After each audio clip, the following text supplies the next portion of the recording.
Support for your public radio station comes from our members and from Fried Maxick, now part of Witham, a national advisory and public accounting firm. The local team continues its decades-long commitment to serving Western New York with advisory, tax, and assurance services. More at witham.com.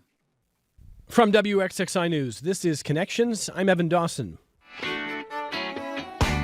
Our connection this hour was made at Reed College in Oregon in 2018. Inside Higher Ed reports that Reed College announced major changes to its signature humanities course, months after student protesters charged that the course was too white, too male, too Eurocentric. Reed decided to move away from teaching the classics and said it was time to diversify the course requirements. But writing for The Guardian, critic Mark Ravenhill argues that's kind of a false choice. Ravenhill says the decades-long move away from teaching and performing the classics has been a mistake. He writes, quote, "It's time for a shakeup, for a new wave of energy in our theaters. And we shouldn't look to this from just the new works or just the classics. The best actors and directors have always worked in both.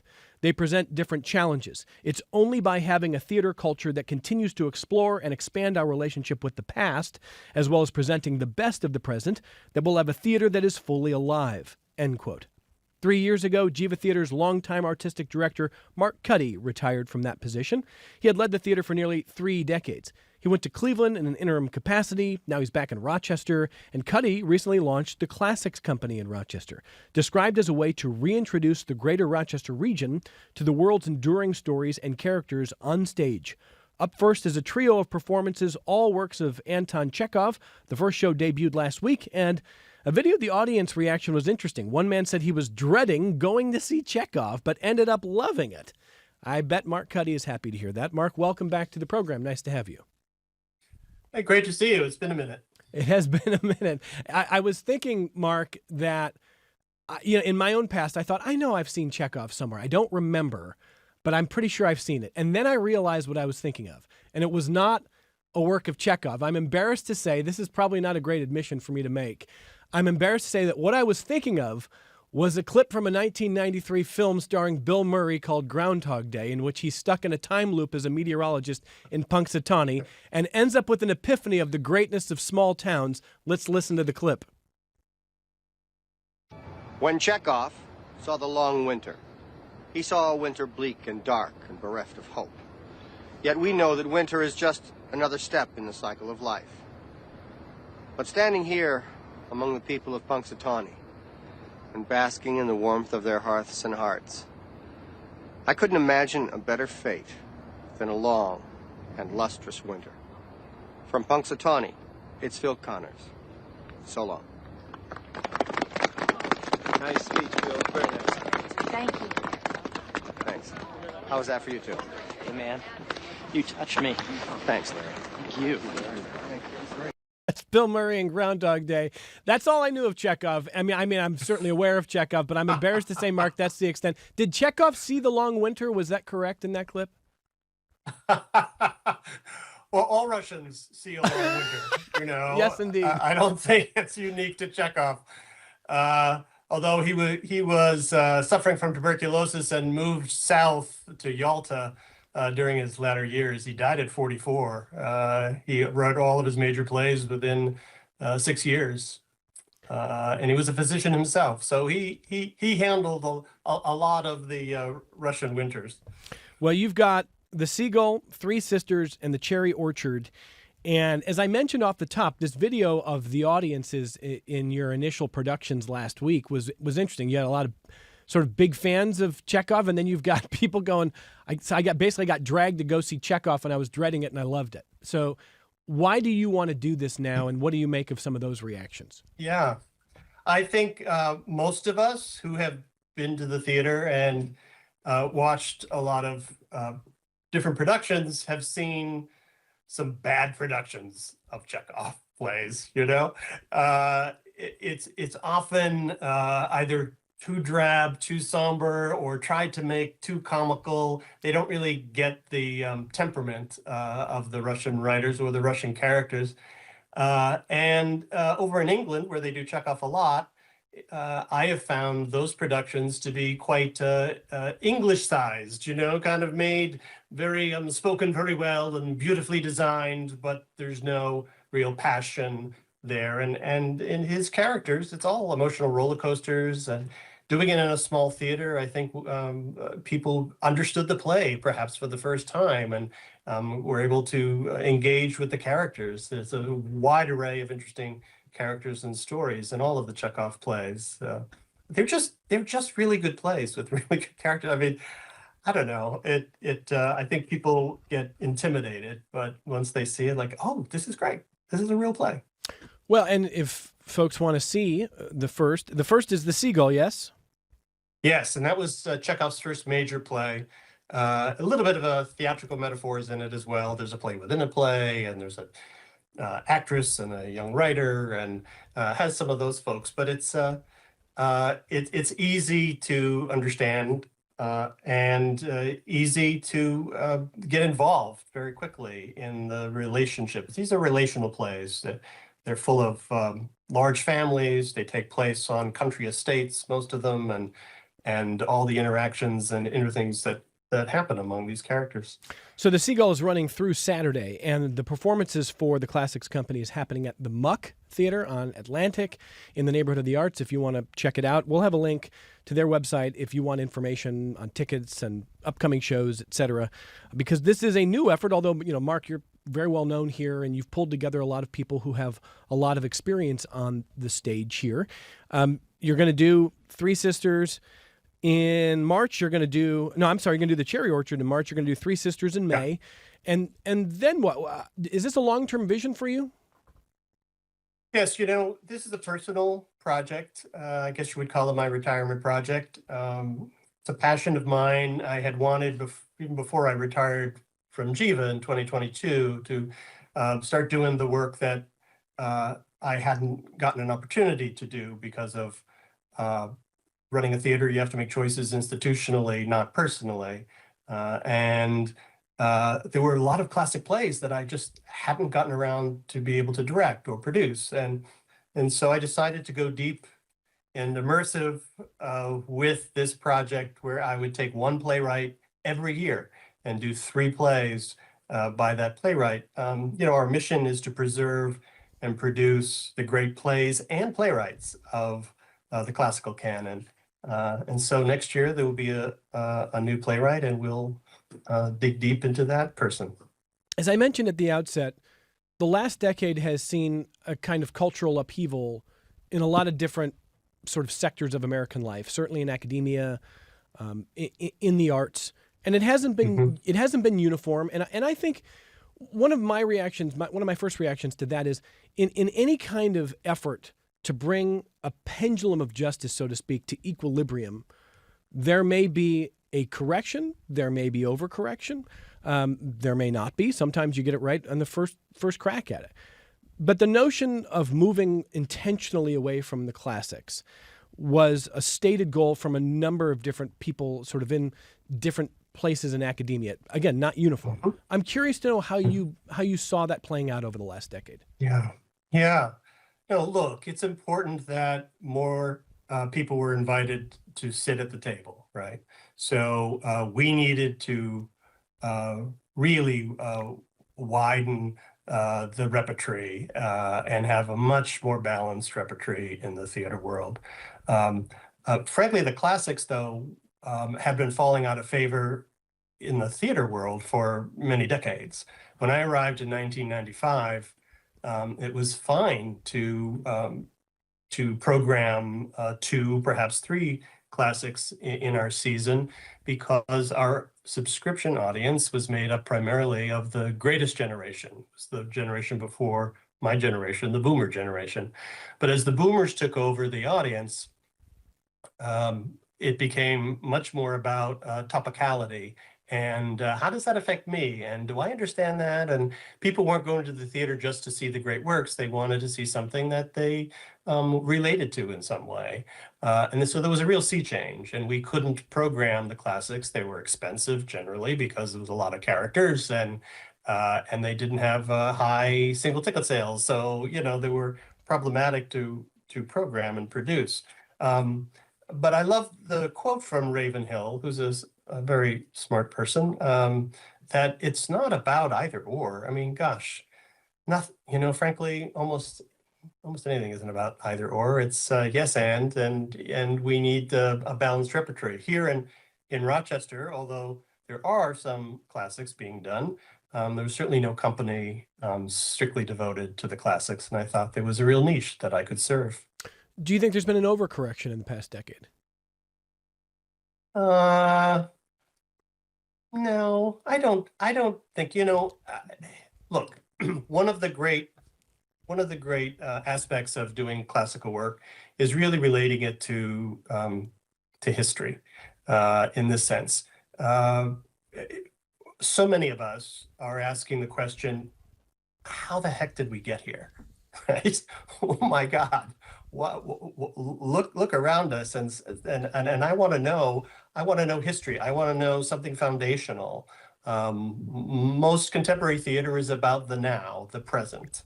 Okay, and that's super important.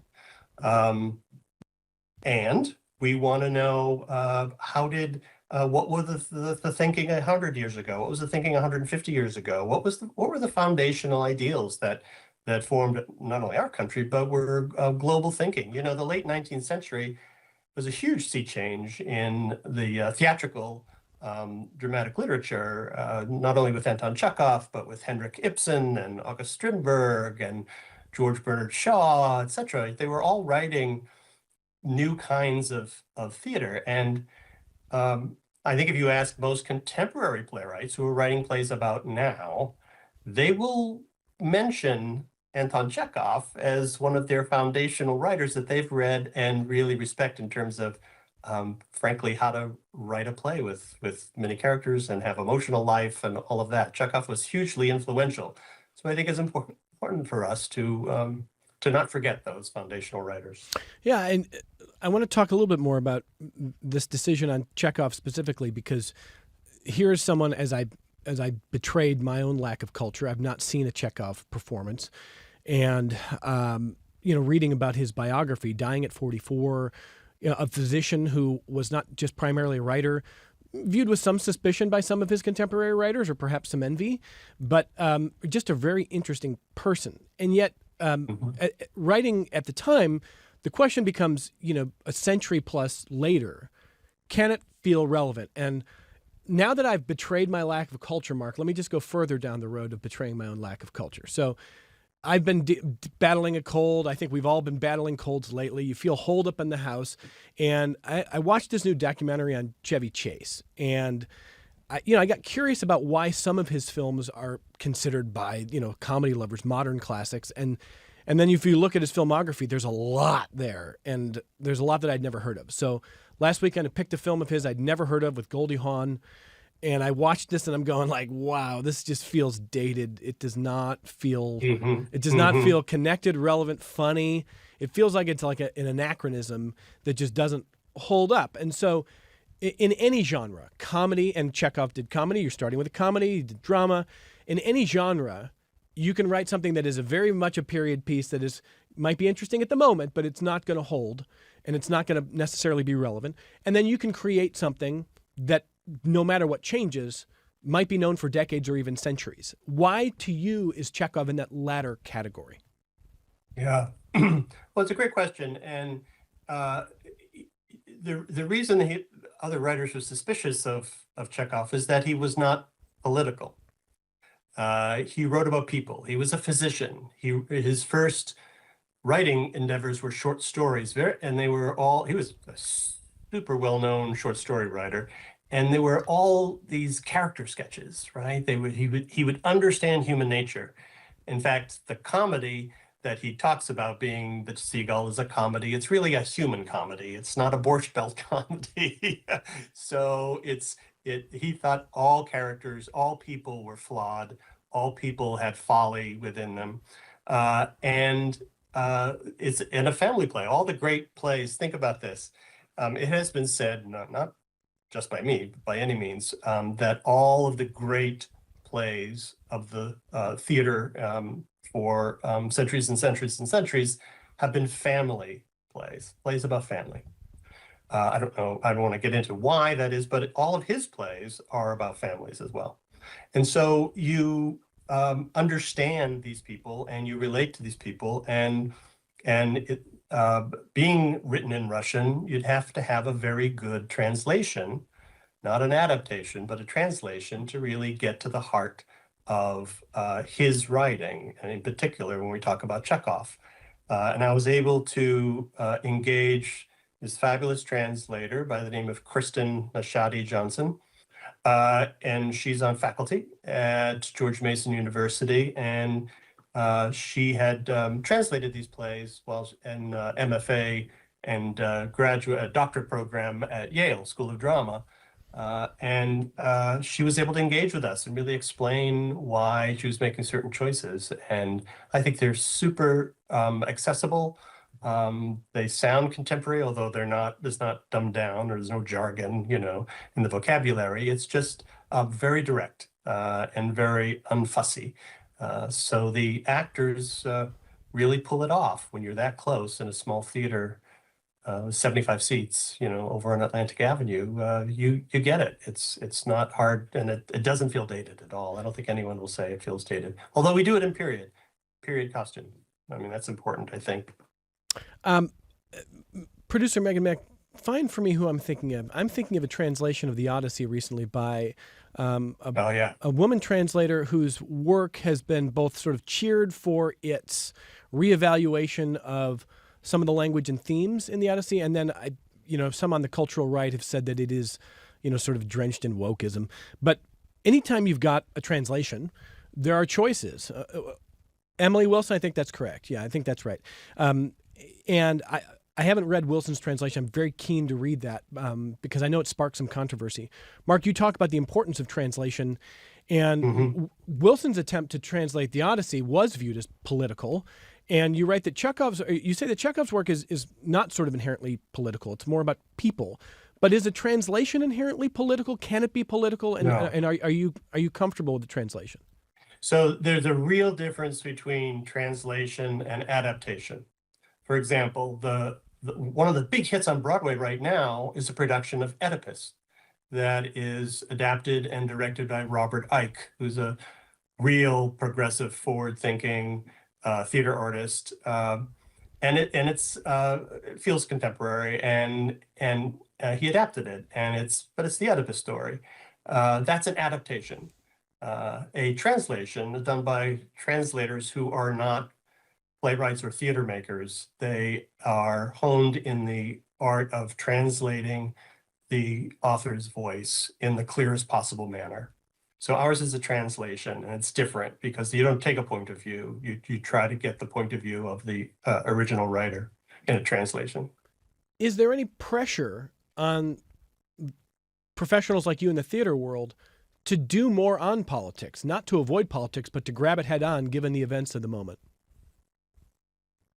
Again, it's a big canvas. I think, we're in this for our personal artistic expression.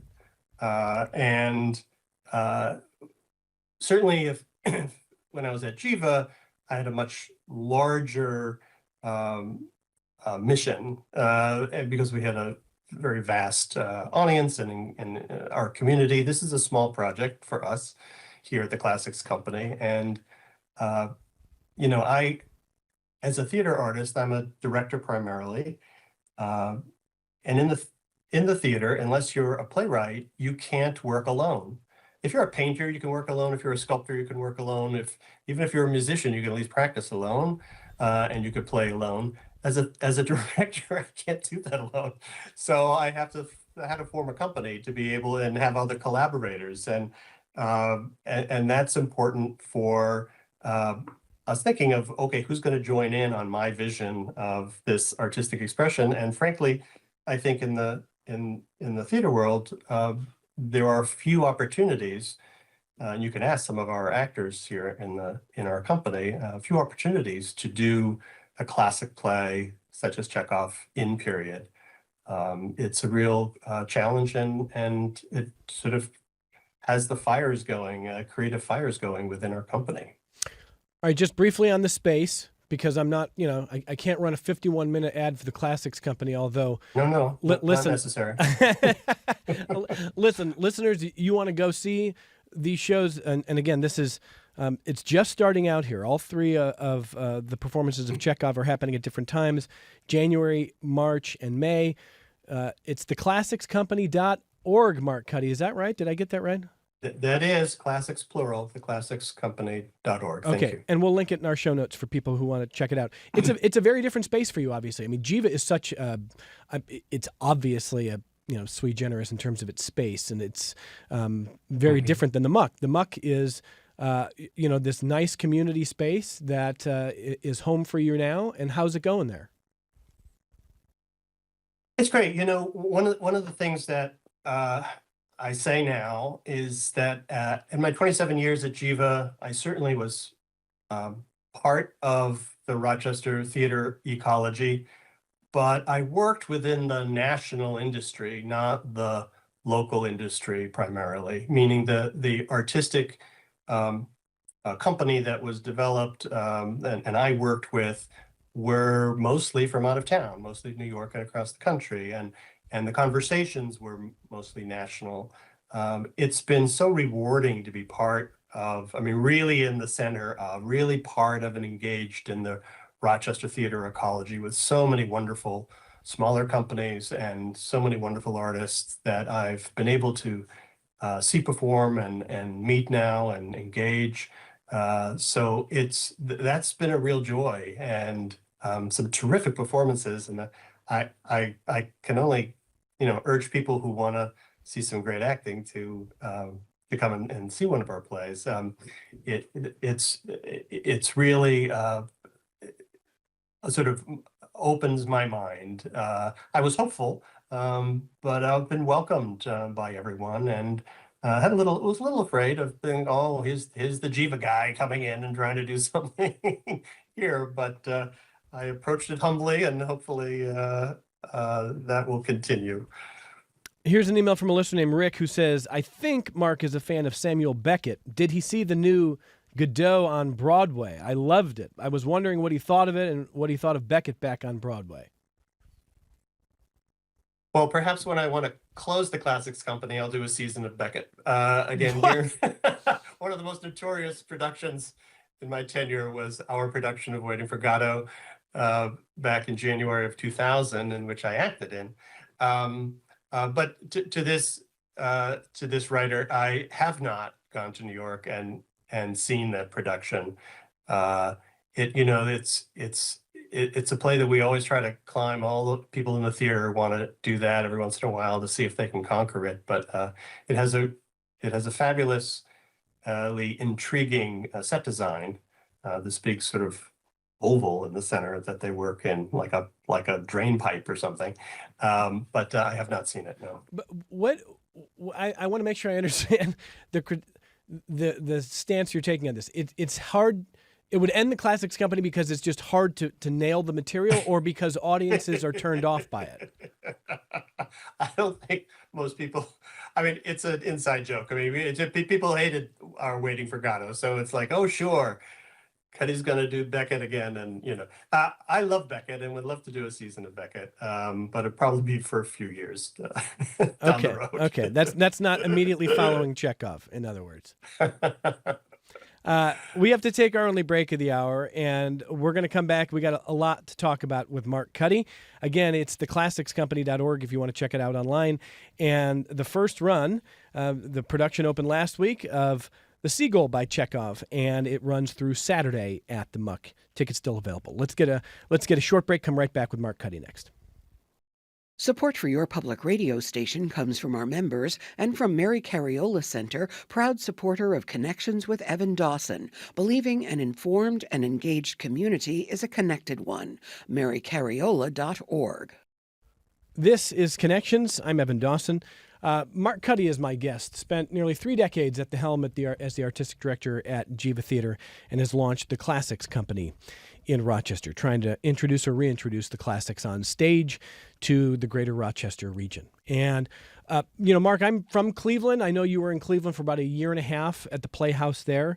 We have been in touch with the Playhouse. They have a lot of praise for the work that you did there and a lot of appreciation, a lot of, I think, gratitude is part of the statement we got from them for your work there. There was also a little bit of controversy. There was a reporting in Playbill, which is a national online publication covering the theater world, that reported on the story of a production that shut down before it even ran, planned production of Charlie Yvonne Simpson's I'm Back Now. And the story essentially is that a member of the cast said that they had been sexually assaulted in an elevator in housing provided by the theater. And so not by anybody involved with the Playhouse, but they were concerned with how the theater handled the report of that. And I want to ask you if there's anything you can say about that, or if there's anything that you learned from that.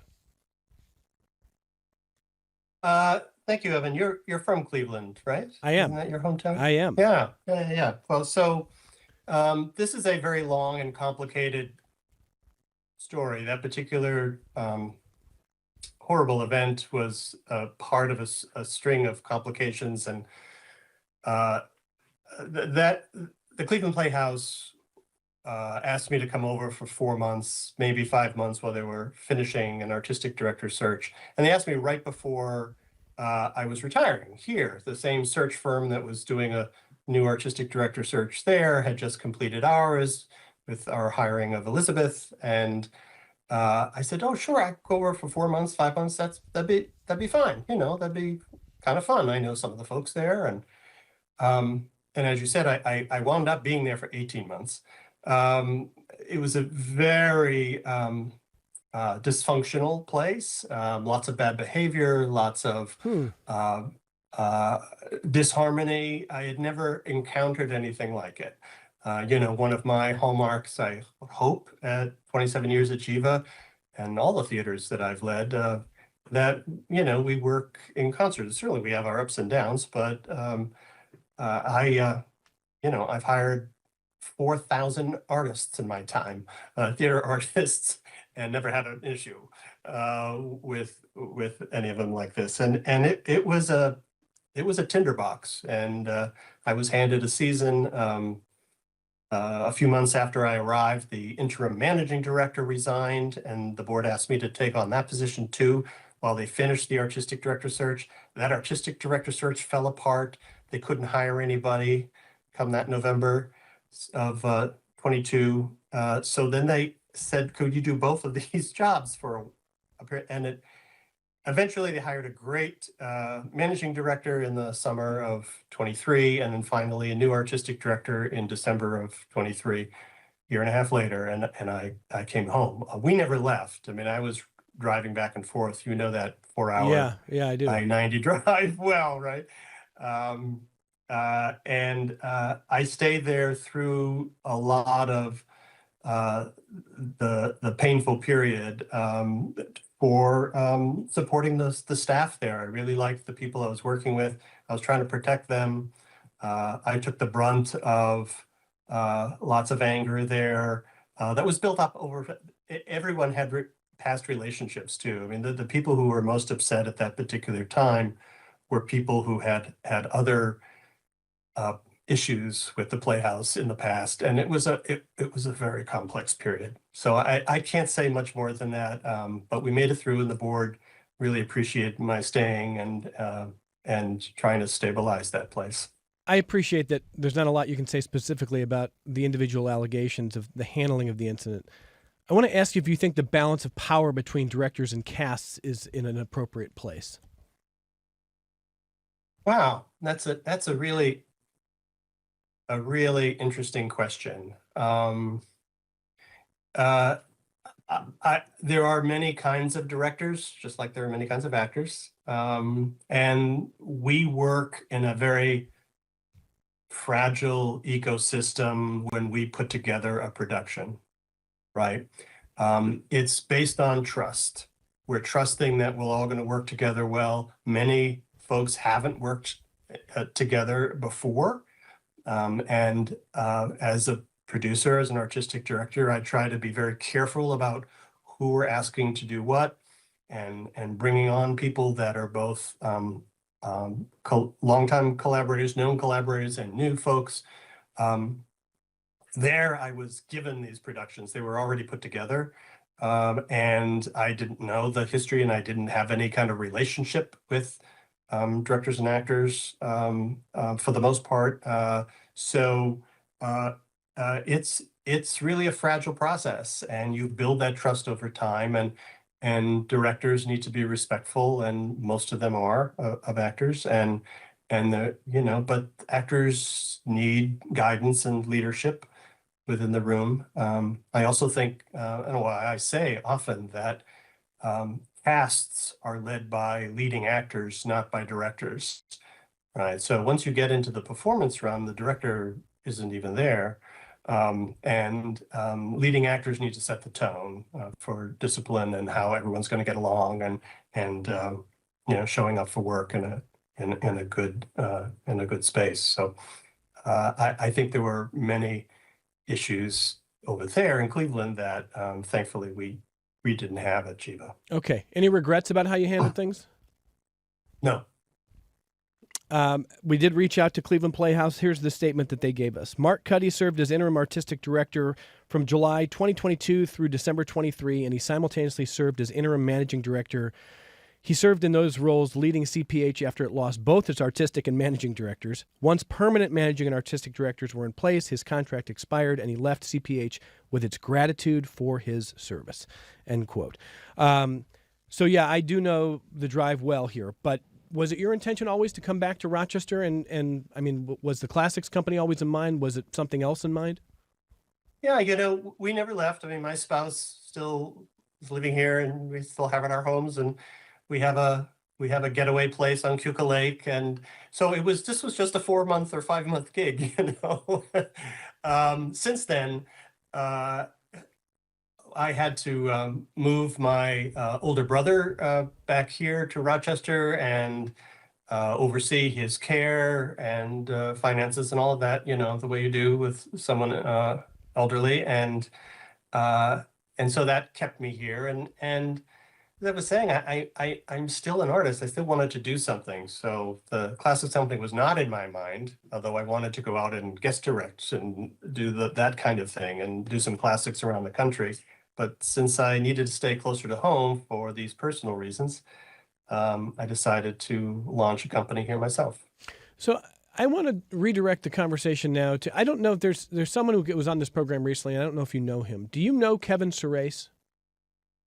Is that a name you know? I met him at the Geva Gala. Okay. Briefly. So, and Kevin's going to think I'm pick on him at this point, but I actually think he's brilliant. He's on the board at RIT.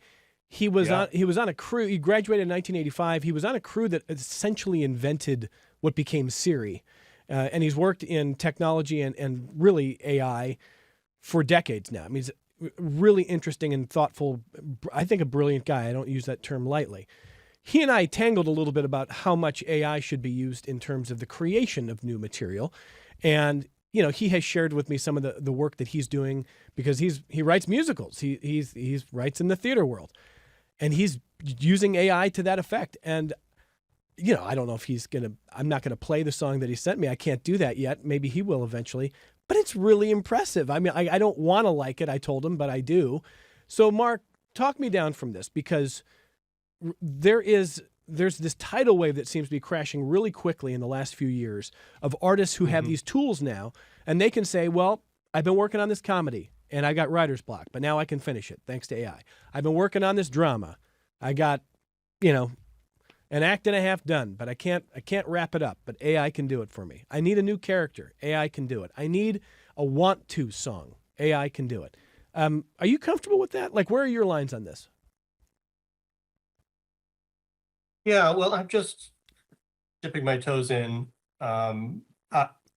All of those statements that you just said began with I. And I think that's the important. The artist is still controlling that. I need to do something. I want some help. Broadway plays forever and Broadway musicals forever had ghostwriters and ghost composers and, other people helping to make something happen. So as long as it's under the artist's control, then I think I'm fine with it, because it's still an expression by that artist, and that artist is putting it out there as being part of their artistic output. So it has to be personal. I mean, it can't be a company churning things out without the artist at the center of it. But if the artist is using it as a tool, then I guess I'm okay with that. Look, Kevin's not listening. We can talk behind his back. I mean, you don't have to just. No, I'm joking here, but I mean, I'm less comfortable, I guess, than you are. But I also understand that we're not going back. So it's a question of how it integrates, and it's a question of what audiences know about the artistic material. That's a big thing for me as an audience member. I'm not a creator. I want to know what I'm consuming. Is that fair? I don't think the bulk of audiences care. Oh no. Come on, I really? don't think so. Look, the number of people who would come to see a Geva show and write me saying, why did you have that in the third act? Why they would question Geva about the writing of a play or a musical, not even understanding that there was a playwright or composer. People want to consume the product. They don't care about the process. I think you're in the minority there. Oh boy, I know. But at least some kind of. This is a lesson I've learned the hard way over many decades. But unless you're coming to see a Chekhov play, unless you're coming to see a classic that you really are there for the playwright. But most of the general consumption, people don't care. Look, I think you're probably right in many ways. The reason I care is I want the writer who is going through writer's block to know that, like, that's an artistic part of the process, and you may never get over that writer's block, and you may never get to the finish line, but you might, and it might be brilliant, and it might be wonderful, and it might be junk, but it might help you get better. And I don't want to use that tool that drags me. You can't modify behavior, and you can't legislate behavior. So when people act out, people do what they want. We're talking to Mark Cuddy, who is the founding artistic director of the Classics Company in Rochester. And if you're just joining us, Mark, do you want to mention, I've been mentioning this week that the performances of the Seagull go through Saturday. When do you have them this week? Yes. So thank you. So tonight, I'm trying something very different. We're trying a $10 Tuesday, where you show up with $10, no advance sale, no credit cards, just $10 gets you in.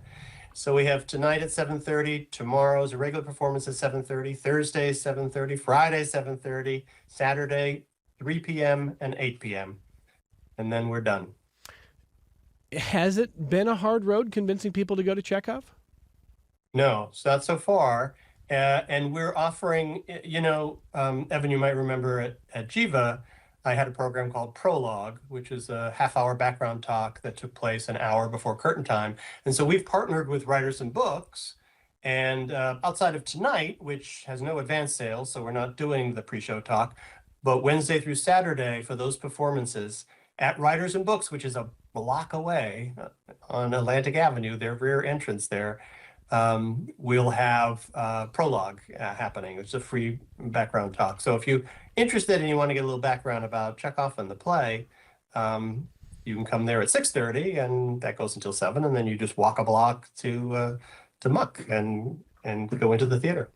Before I grab someone on the phone here, let me just ask Mark, what do you hope an audience who's never seen Chekhov takes away from seeing this? Well, everyone relates differently to material that they see. And I think people, audience members will want to sort of adjust their sights on perhaps how this dramatic literature fits into their either worldview or their understanding of, maybe it opens up the door to other classical material that they think they might not care for, but maybe they want to pick up Anna Karenina and read Tolstoy or something, that'll hopefully open their hearts and minds to understanding and participating in some other classical material. Well, let me bring in someone who is in the production. I want to bring in Dr. Dorn. Rick Staropoli is with us on the line here. Hey, hello, Rick Staropoli. Hello. Good to be with you, Evan. Rick is a veteran performer on Rochester stages. How's he doing in this one, Mark Cuddy? Well, I got to say, I was very fortunate to have Rick play this really essential role, who is a bit of the observer of all of the other characters. And Rick is such a steadying presence, as well as a very good actor in the play, as well as a great guy in the company. So he's doing great. Rick is the dictionary definition of a mensch. He really is. And Rick, you stop. You stop. Rick, how much Chekhov had you experienced in your life before this production? I'd never actually experienced, other than seeing it, I'd never been in a Chekhov play, although I had been in one that was actually an adaptation of the Seagull, a stage reading of it years ago. But so my direct interaction with Chekhov was very little before this, and it was not out of fear. It was just out of, lack of opportunity, I suppose. What pulled you into this production, Rick? I don't want to oversimplify it, but certainly Mark Cuddy being involved didn't dissuade me. So it really was just an opportunity to do something completely different. I've loved community theater in Rochester, and this was something new on the scene with a capital N. And so I was really, it was partly Mark, partly because the Seagull has wonderful characters, and I just was fascinated by what we could make of it. Rick, we've talked this hour about the question of how to make this material relatable, or whether it naturally relates to modern audiences, the move in recent decades away from both teaching and performing the classics. And so do you want to describe a little bit about how you see the audience reaction so far, and why you think the audiences can connect to this kind of material? Oh, yeah. This has sort of been the topic of conversation, even in my family over the last few days. I think maybe the most gratifying response I've gotten was my father texted me, and he specifically said, "I don't believe I've ever seen a Chekhov play. I was very surprised," or I forgot how he puts it, but I was surprised by how accessible and relatable it was. And that was that was a huge seal of approval for me, for the Classics Company.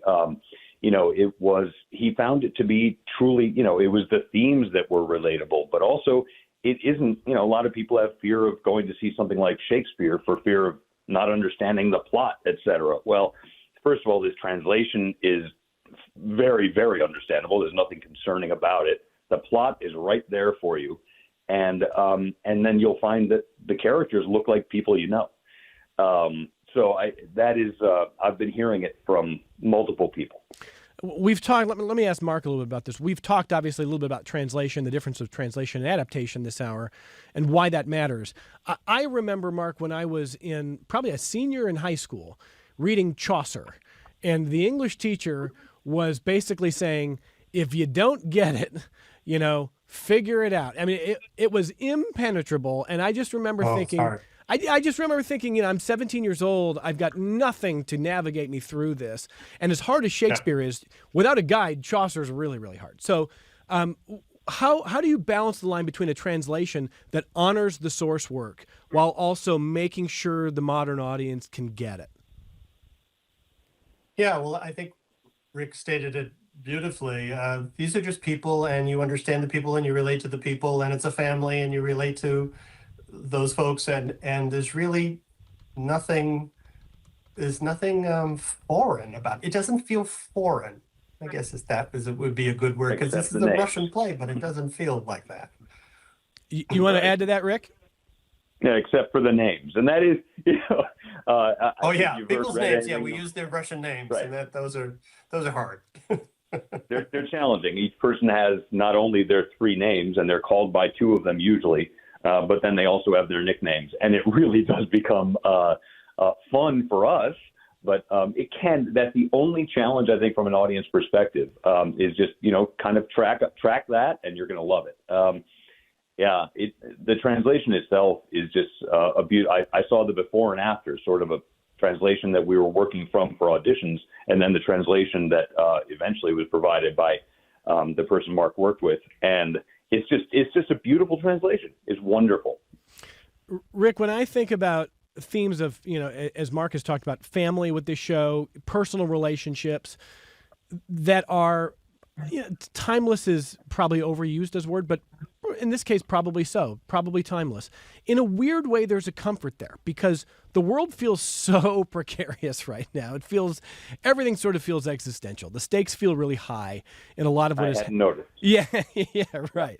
And what is happening week to week, month to month right now.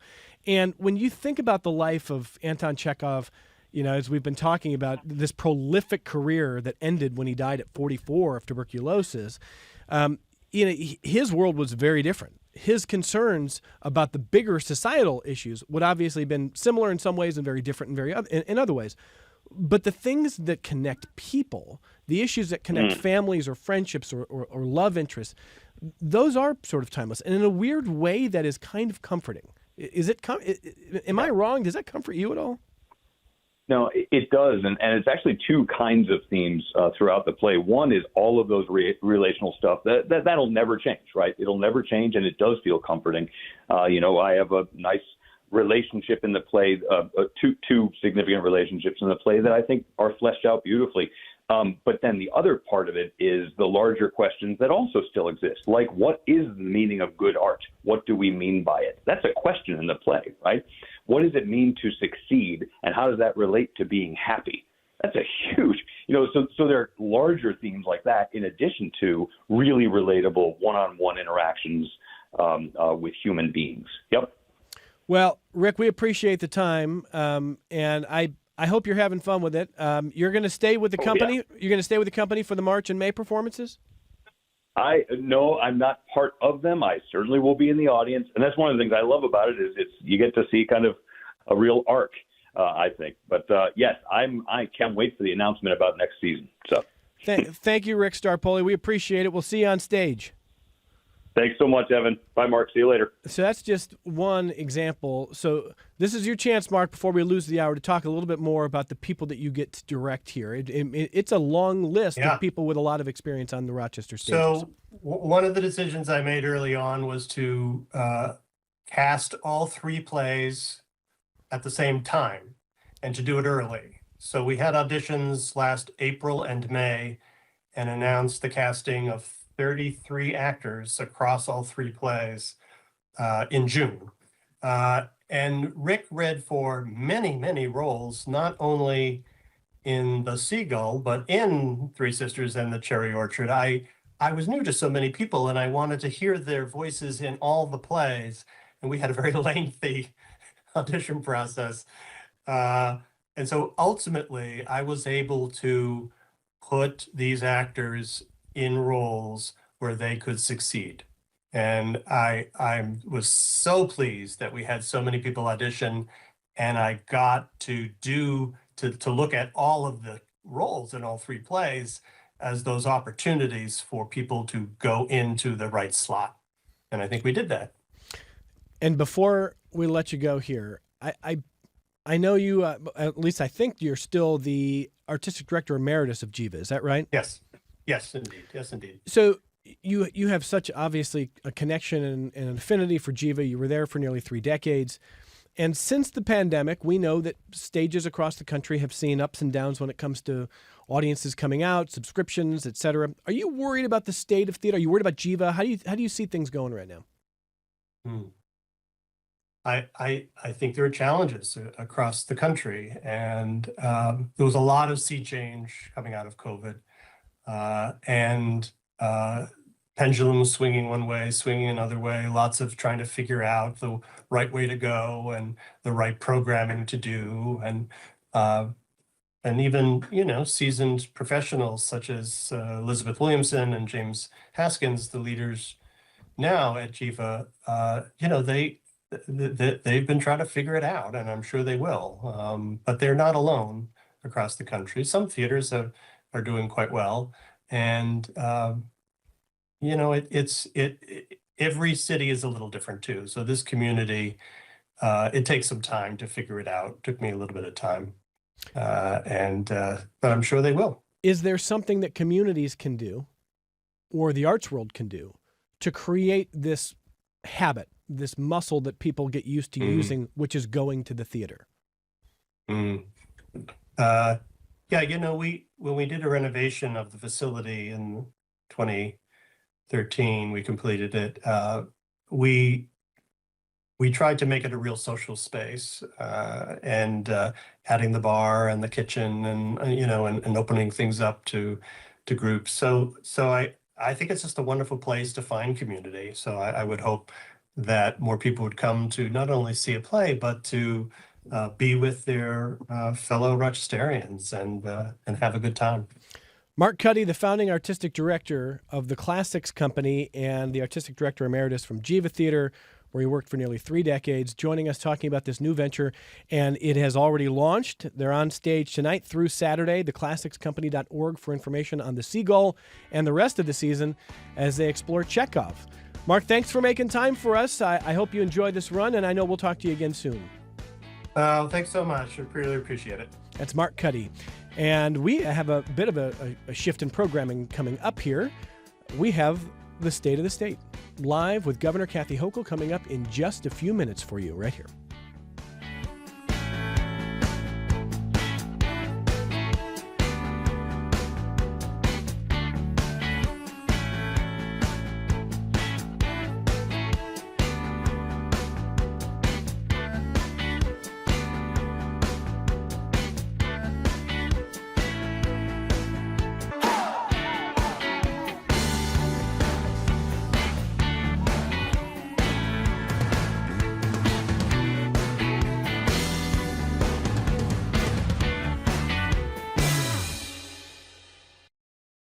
This program is a production of WXXI Public Radio. The views expressed do not necessarily represent those of this station, its staff, management, or underwriters. The broadcast is meant for the private use of our audience. Any rebroadcast or use in another medium without expressed written consent of WXXI is strictly prohibited. Connections with Eben Dawson is available as a podcast. Just click on the Connections link at WXXInews.org.